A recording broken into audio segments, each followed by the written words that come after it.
One of the major items on the agenda of this month's UU General Assembly is a vote on the proposed new covenant for our Association of Congregations.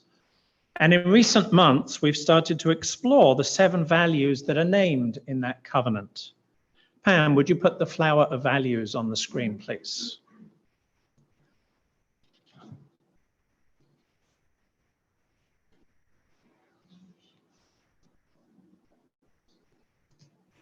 Thank you.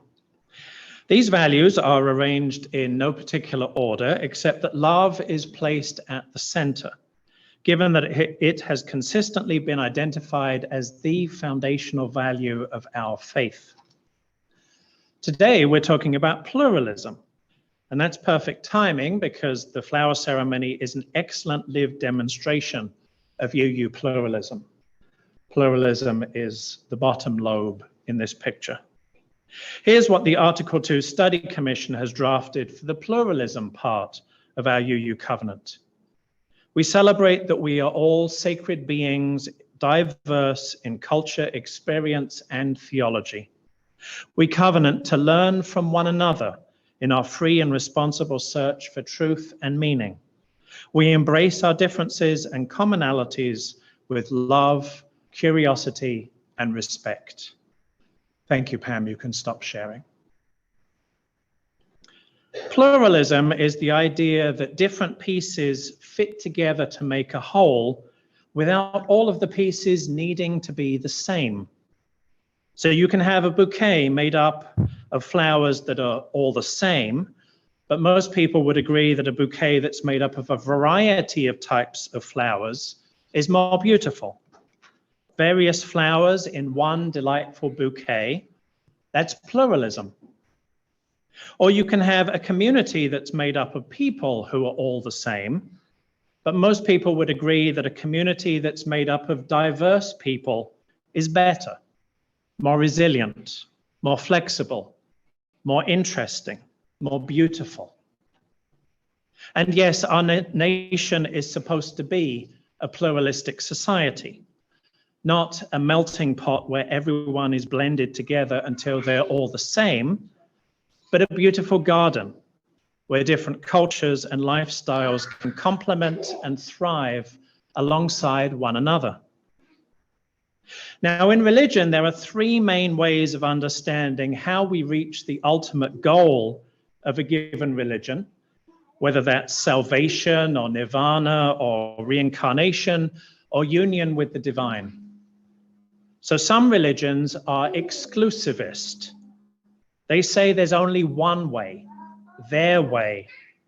Exclusivism is like saying there's only one path to reach the top of the mountain. Some religions, on the other hand, are inclusivist. They say there are multiple ways, but those ways are ultimately equivalent. Inclusivism is like saying there are different paths to reach the top of the same mountain. And a few religions are pluralist. They know there are multiple ways, and those ways are not all the same. Pluralism is like saying there are many different paths up many different mountains. Unitarian Universalism is a pluralistic faith because we not only recognize that different people have different beliefs and different spiritual practices, we celebrate that. We delight in it. We honor each person's spiritual journey, and we encourage them to find the path or paths that work for them. Our covenant as UUs gives us the space we need, the inspiration, the mutual encouragement, the reassurance of community that each of us can find the spirituality that works for us and yet still remain united and whole, even amid our differences. Today, we're going to embody this pluralism that is so central to our religion with the flower ceremony, this uniquely UU ritual that is 100 years old today. For now, let's enjoy the arrival of June and the approach of summer with our opening hymn. The flower ceremony is one of the most beloved traditions in Unitarian Universalism. Every person brings a flower, placing them in vases, which we brought in at the start of the service. If you didn't remember to bring a flower today, it's okay. We always have extras. We appreciate the beauty of all the gathered flowers. We have some special words and some special music, and then we give out the flowers. And each person leaves with a different flower than the one they brought, representing how all of us give something different to this community, and all of us receive something different from this community. Today, as I said, is the 100th anniversary of the very first flower ceremony, but the story goes back more than 100 years. Someone called Norbert Čapek grew up in what is now the Czech Republic, and at the age of 18, he became a Baptist minister. He founded almost a dozen churches across Europe, from Germany to Ukraine. But over the years, his faith became more and more liberal until he was forced to flee to the United States. Here, Norbert met another Czech expatriate, Mája Čapek, who worked at the New York Public Library, and they got married.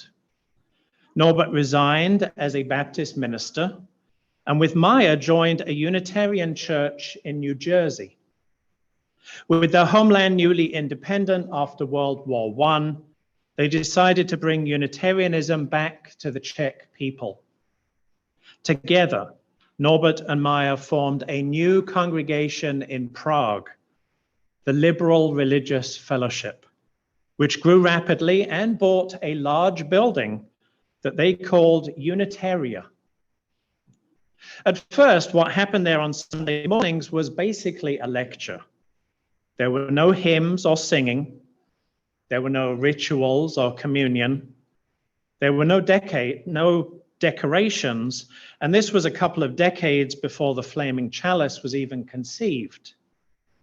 Many of the members of the congregation wanted more spirituality. Although, being Unitarians, they had many different ideas about what that meant. Seeking inspiration, Norbert turned to the Czech countryside, and he had an idea. With so many beautiful flowers blooming as spring turned into summer, he asked each of his congregants to bring a flower of their choosing one Sunday morning. They would place their flowers in a large vase, all sorts of different flowers, making one delightful bouquet, just as all sorts of different people make one beautiful community, united in their pluralism. And then each person would take home a different flower, showing how the gifts they bring to the congregation and the bounty they receive from it are different. That was on June 4th, 1923, 100 years ago today. A few years later, Mája was also ordained. With financial help from the American Unitarian Association, the congregation acquired and renovated a medieval palace as their new church building. Shame there aren't any around here for us to buy. And in 1930, the Unitarian Church was officially recognized by the Czech government. Then, during World War II, the Čapeks and their adult children served the Czech relief effort, at least in public. In private, they did what they could to defy the Nazis. Mája came to the US to raise relief funds and also served as minister to a Unitarian church in Massachusetts. Staying in Prague to continue their work, Norbert and one of his daughters were soon arrested by the Gestapo. On the basis of several of his sermons, he was accused of high treason. And although he was found innocent, he was sent to Dachau. Before he was executed, Norbert wrote a letter to his daughter, which included these words: "Even though 1,000 times disappointed and fallen in the fight, Even though faced with a world which now seems worthless, I have lived amidst eternity. Be grateful, my soul. Be grateful, my soul. I have lived amidst eternity.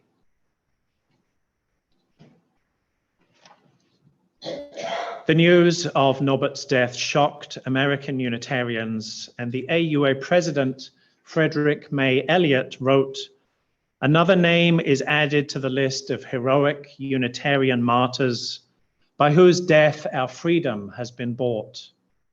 Ours is now the responsibility to see to it that we stand fast in the liberty so gloriously won." Mája shared the flower ceremony with her church, from which it spread to other American congregations and grew in popularity, carrying with it the Čapeks message of the inherent worth and beauty of each person and the story of the Čapeks' resistance to Nazi oppression. Today, the flower ceremony is celebrated by almost all Unitarian Universalist congregations, more common than even Christmas Eve services, and in popularity following only the lighting of the flaming chalice and the singing of Spirit of Life. I'm going to ask you some wondering questions now, and I'll give you a little time after each to reflect. Pam, please put each question on the screen as I read it. I wonder what gifts you share to bring with, what gifts you bring to share with this community.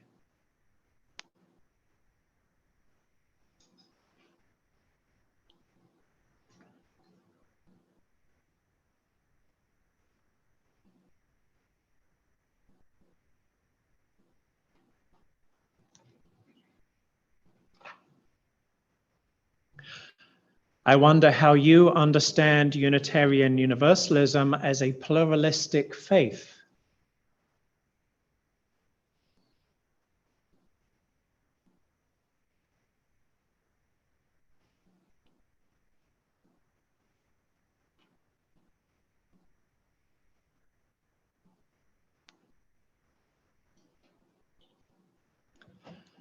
I wonder how you would describe your own spirituality.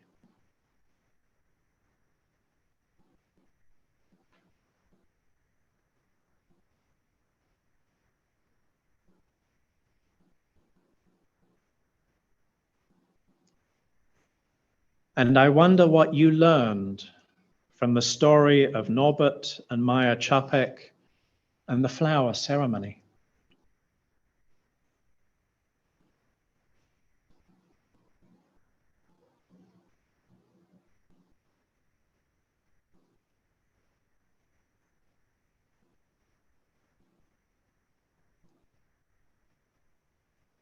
Let us consecrate these flowers using the words written for this occasion by Norbert Čapek. May the infinite Spirit of life bless these messengers of fellowship and love. May they remind us, amidst diversities of knowledge and of gifts, to be one in desire and affection and devotion to holy love. May they also remind us of the value of comradeship, of doing and sharing alike. May we cherish friendship as one of life's most precious gifts. May we not let awareness of another's talents discourage us or sully our relationship, but may we realize that whatever we can do, great or small, the efforts of all of us are needed to do the work of bringing wholeness to the world. As we distribute the flowers this morning, Joanne, Marcy, and Jeffrey will share one of the songs written by Norbert Čapek in an English version by UU Grace Ulp that lifts up the hidden cry for harmony with the infinite in every soul. If you're in person, we will bring the flowers to you in gratitude for all that you bring to our shared life together. And if you're on Zoom, I invite you to enjoy the beauty of a slideshow of flowers from our 2020 virtual flower communion.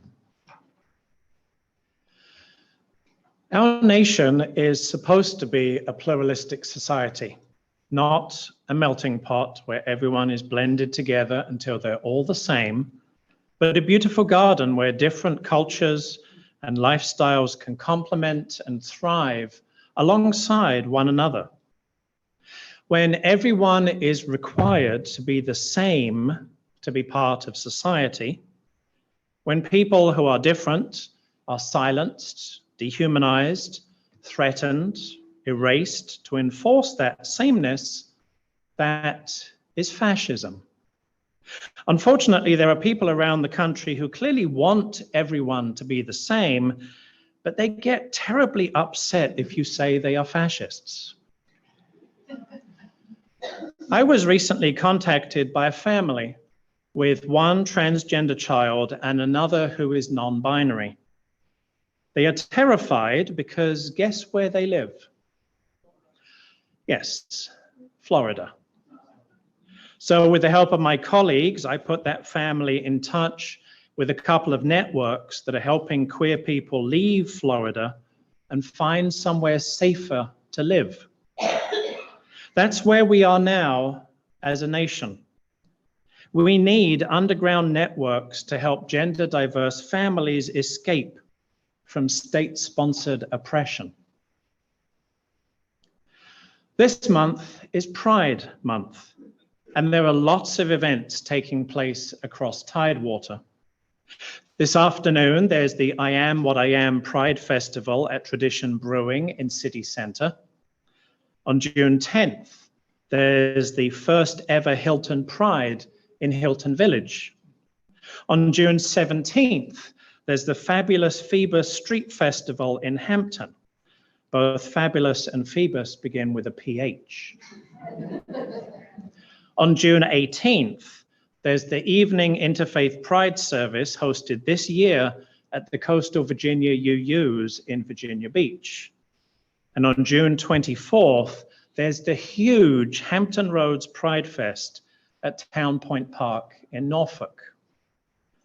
I am so glad that we are able to have these celebrations here in Southeast Virginia, with events that simply can't happen in some other parts of the country because it would be too dangerous.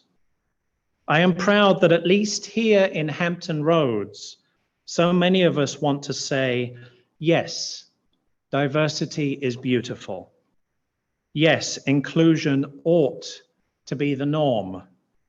And yes, pluralism is the way it should be.